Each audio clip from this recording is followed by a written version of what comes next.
Mr. Chair, maraming salamat Mr. Chair. Mr. Chair, again, i-reiterate ko lang Mr. Chair yung reminders no na hindi magsabi ng pagmura siguro kasi sanay po yung nakaraan kahit po sa Senate hearing may mga ganun ano.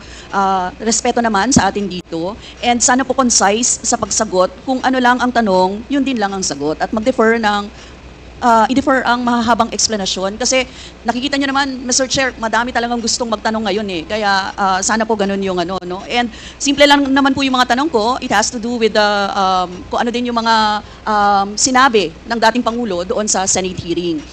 Yan, Mr. Chair. First, yung observed decorum. Tapos, syempre, tulad po ng sinabi ni Chairman Abante, hindi po tayo mangingimi na mag-point of order kapag nilabag po itong mga ito. Yon. Now, Mr. Chair, I would like to direct my questions, Mr. Chair, to Rodrigo Duterte. Mr. Chair, noong October 28, sinabi ni dating Pangulong Duterte, under oath, sa harap ng Senado, and I quote, I and I alone take full legal responsibility sa lahat na nagawa ng mga pulis, pursuant to my order, ako ang managot. At ako ang makulong, wag yung pulis na sumunod sa order ko. Ang tanong natin, Mr. Chair, the families of innocent extrajudicial killing victims are present. Yun po yung pinagsalita nyo kanina. So can the former president look them in the eyes and say once more that he takes full legal responsibility for the deaths of their loved ones, Mr. Chair? Mr. President, can you? What's the question? What is the question? Can you repeat the question? Mr. Chair, sinabi niya po na full responsibility. So Mr. Chair, totoo ba yan? Correct. Very correct. Since I was a president, and there was until now, serious problem about drugs, I had to issue or make a policy statement about drugs. At all that happened, yung nangyari pursuant to my order to stop the drug problem in this country, akin yun. Akin na akin yun. Ako ang nagbigay ng order kasi ginawa nila illegal or legal, akin yun. Thank you, Mr. Chair. I take full responsibility for it. Thank you, Mr. Chair. Yun po yung tanong ko. Yung families of innocent extrajudicial killings, kayo din. File the case in court. Mr. Walang Chair. problema. Nandiyan ang korte. Yes, Mr. Chair. Second question ko. Responsable kayo kasi polisiya nyo yon. Kumbaga, tatak Duterte. Dahil polisiya nyo rin yan, tama ba? Sa Davao, nung nasa Davao pa kayo. Tama ba na tawagin po itong Davao model or Davao style? Mr. Chair? I cannot control the semantics. Mr. Chair, yes or no? Davao style? Do not ask me to answer yes or no. You are not an investigator. Mr. Chair, tayo po ay nasa investigasyon kasalukuyan, Yes, Mr. but you Chair. are not an investigator. Why are you asking me to answer Mr. Chair, yes or no? tinatanong ko lang. Chair, point of Session order. suspended.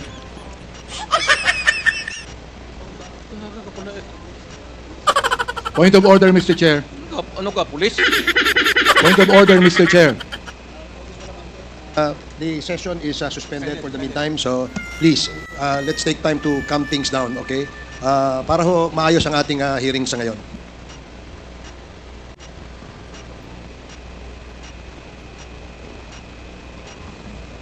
Hearing is resumed.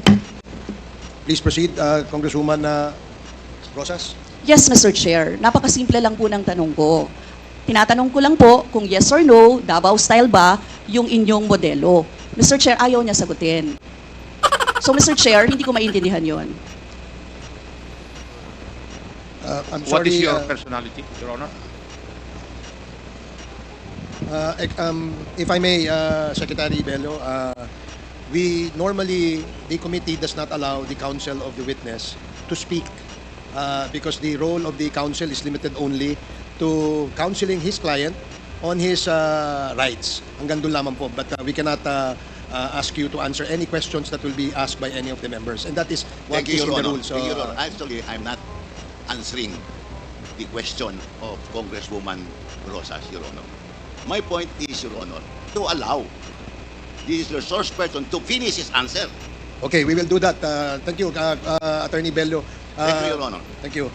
Congressman Brosas, maybe it is perhaps the former president would like to elaborate on his answer. We may ask questions that is answerable by yes or no, and as much as possible, we would ask the resource person to only answer yes or no. But if he wishes to elaborate, and as long as it is germane and related to the answer to your question, we will allow that. But Yes. we will make it very, very short. Yes, Mr. Chair. Pwede namang mag-expound, Mr. Chair. Ang tinatanong ko lang, sa particular question na yon, maaari naman siyang sagutin ng yes or no. And then the explanation, Mr. Chair. Opo, opo. Do not control my answer, Your Honor. This is not an inquisition. This is a democratic process of investigation.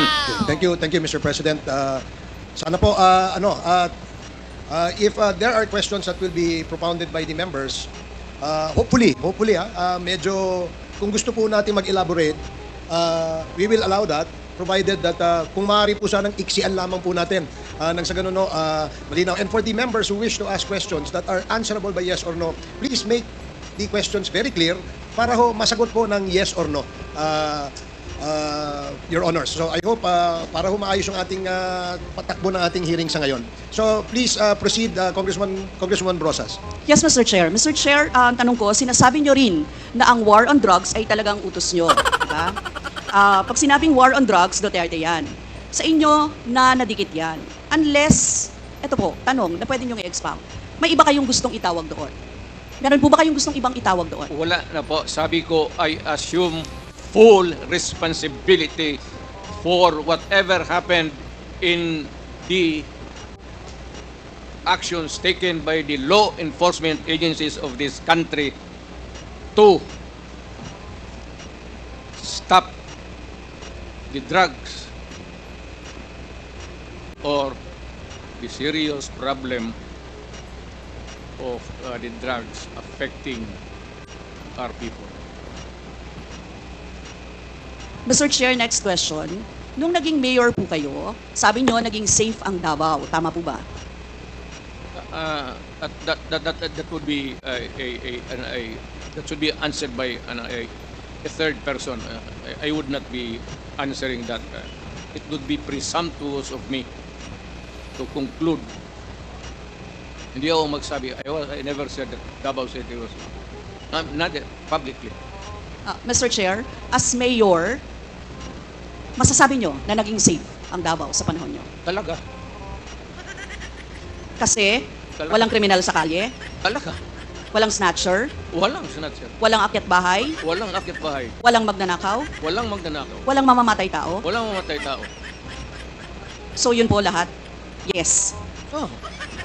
So walang mga kriminal o walang insidente ng kriminalidad, bakit po? Merong mga incident, not totally. It could be a dream of a city not to have any criminal incidents or violence. Pero overall, Davao City was safe. If the test or standard would be that a citizen of the city can walk all over the city and men and children can go home safely, unmolested, undisturbed, that was the standard that I gave to the police of Davao City.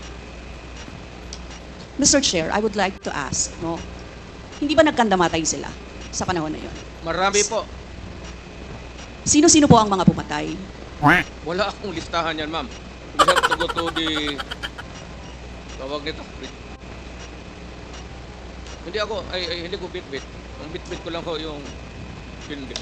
Mr. Chair, I would like to ask again, no? Sa inyo po, nakaranasan, kayo mismo ba pumatay? Ako? Marami. Mga 6 or 7. So Ewan what- ko kung natuluyan yung, hindi ko na follow up sa hospital kung natuluyan. Ko lang ipaalala ko ulit, Mr. Chair, kasi mula din ito sa Senate hearings, ano?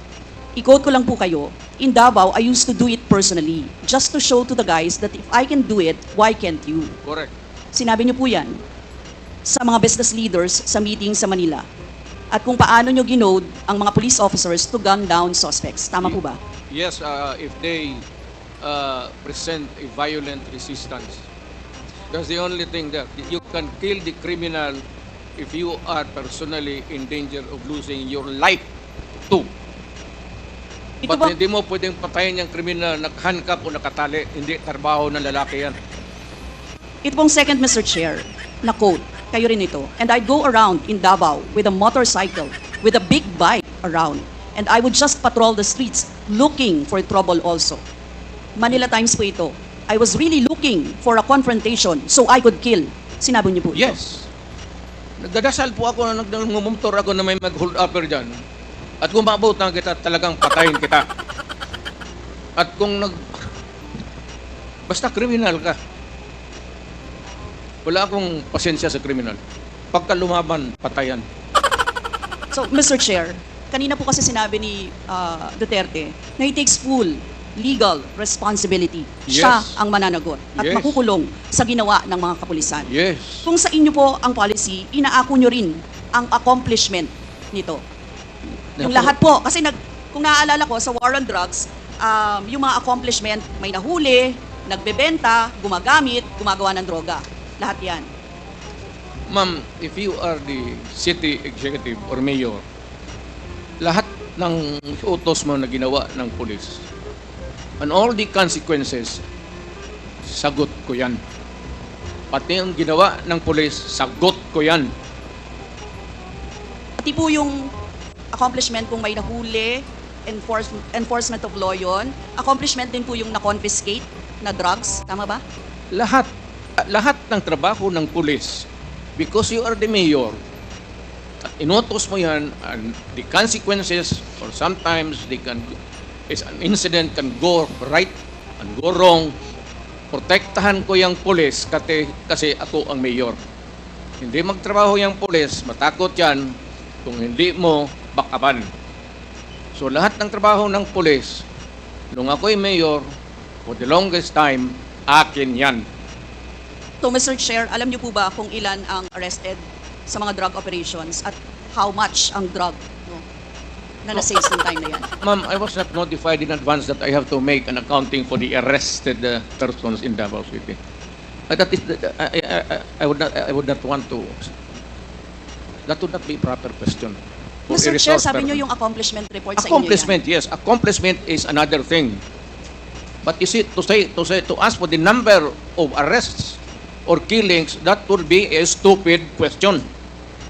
Mr. Chair, sinabi po ninyo na aakuin nyo lahat. Eh di syempre may accounting din kayo, Mr. Chair. At kabisado nyo, kahit nga kabisado ninyo kung ilan ang hinuli, ilan ang pinatay, ilan. Dapat may accounting kayo, Mr. Chair. And I believe, Mr. Chair, noong 2017, correct me if I'm wrong, may President's Accomplishment Report kayo. Yes, Mr. ma'am. Chair. Tanungin kita, where were you the other day at 4 o'clock in the afternoon? Point of order, Mr. Chair. Sinabi ko.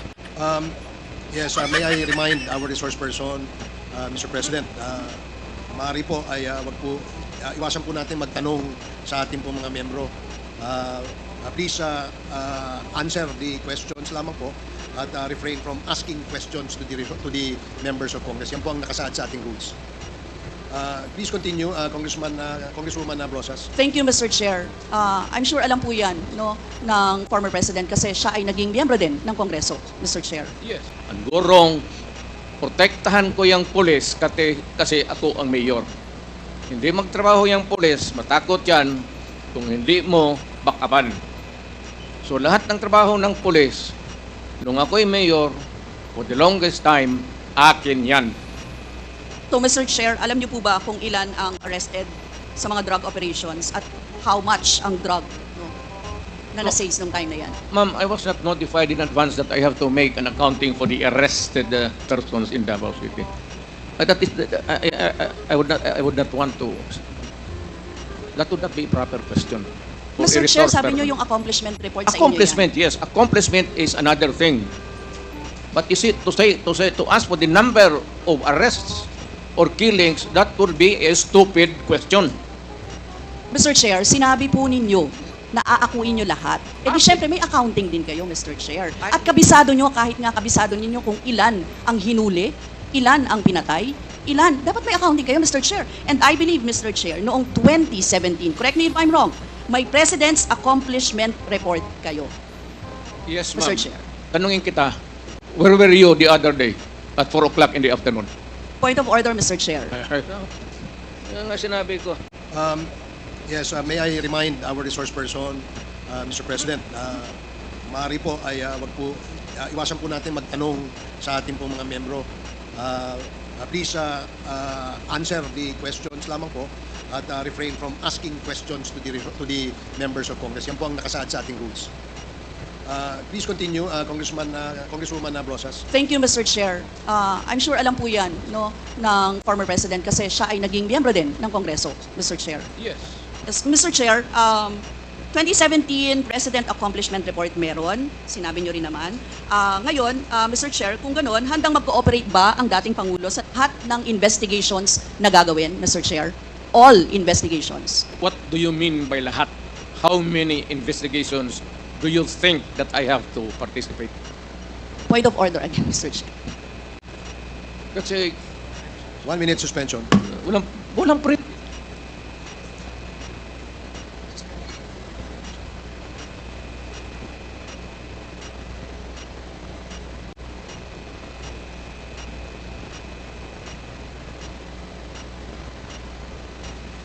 Hearing is resumed.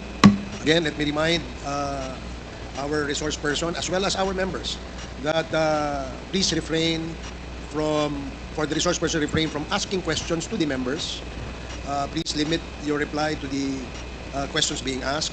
At sa atin naman po mga members, please go straight to the point. Ask the resource person the question that you wish to be answered. Direkta, para ho hindi tayo magtagal. Mr. Chair, Yes, you have, Congresswoman Brosas, you have 4 more minutes. Mr. Chair, may I interrupt? Uh, I am asking the... Is this related, Mr. President? to Yes, the it is question? related. I am asking yung nagtatanong to lay the predicate first Okay, before, sige po. para hindi tayo mawala. Sige po. Congresswoman Brosas, I hope you can consider the opinion of the resource person by laying the predicate before you ask the question directly to the former president. Yes, Mr. Chair. Mr. Chair, siguro, tatanong ko na lang diretso, Mr. Chair. Yung former President ba ay willing na mag-cooperate sa investigation sa ICC? Kaugnay dito? ICC, ma'am. I'm asking the ICC to hurry up.